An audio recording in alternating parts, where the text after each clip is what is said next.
Hey everyone, welcome back from summer break. This is your principal, David Standbridge. Let's get started.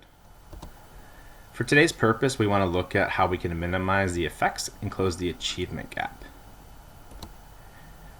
As teams, we will kind of look at how we can develop the groundwork for a culturally responsive classroom management system in our professional learning teams. If we have questions at the end of this presentation, I'll answer them, but for now, let's kind of dig in. We saw three major trends in our data. The first trend was that white students performed better on tests and had higher enrollment in the gifted program and were suspended less than their Hispanic and Black counterparts.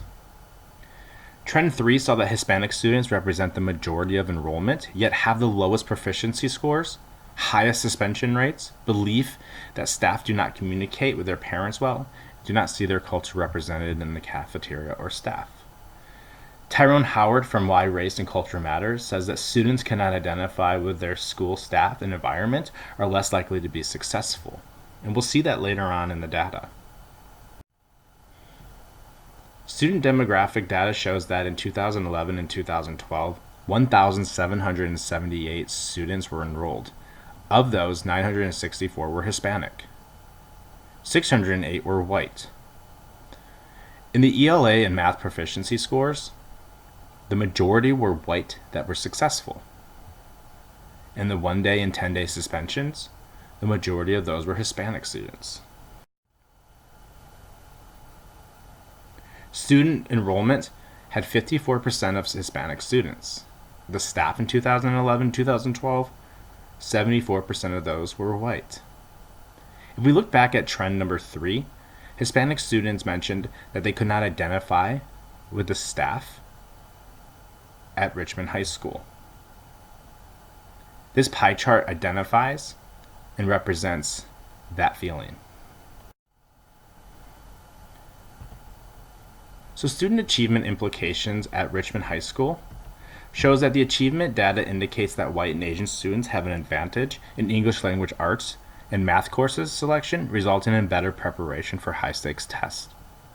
This is a historic bias that goes back all the way to the early 19th century, where public education shows that white students have a direct advantage in course selection in high schools of those of their minority counterparts.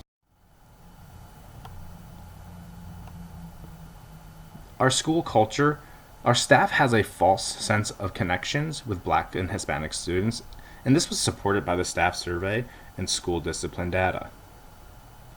One way we know this is that our certified support staff, such as our counselors and administrators, are not addressing Black and Hispanic emotional and educational needs as supported by the student achievement and student survey.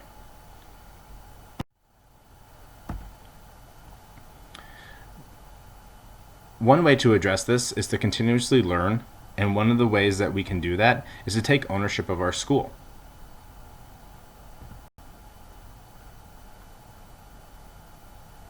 By taking ownership of our school, this means that we need to start communicating better and listening to the needs of our students. So what are the next steps at Richmond High School? We will shift to using the framework of a culturally responsive classroom management. Staff will work within their professional learning teams, as noted in the staff survey, to guide and support their new learnings. This will be a multi-year venture that includes but is not limited to professional learning opportunities.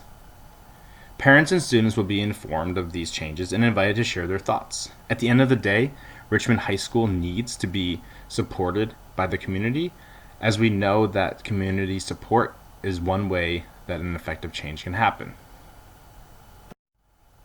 So what will this feel like in the future? Richmond High School will use this program to establish a whole school pedagogy to support all students emotionally and academically.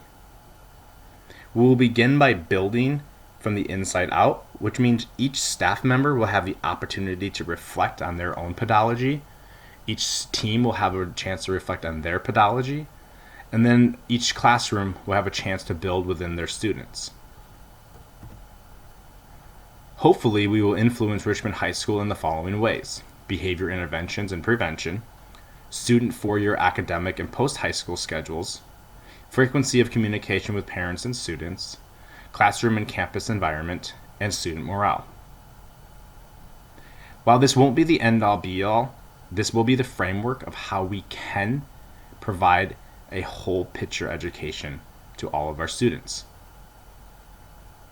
The idea of a culturally responsive classroom management system is to not put a band-aid over the problems, but to provide a systematic, positive influence to all students to encourage them to be open and honest with us.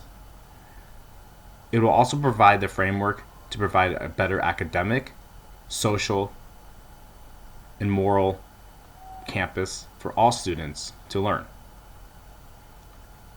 Our goal is to close this achievement gap that you have seen, not only in the math and ELA proficiency, but also in the discipline and survey data. Our first steps, like I said, will be to look within and to see how we can adjust our own changes before the whole can be changed. If you have any questions, please let me know, and I would love to answer them. Thank you.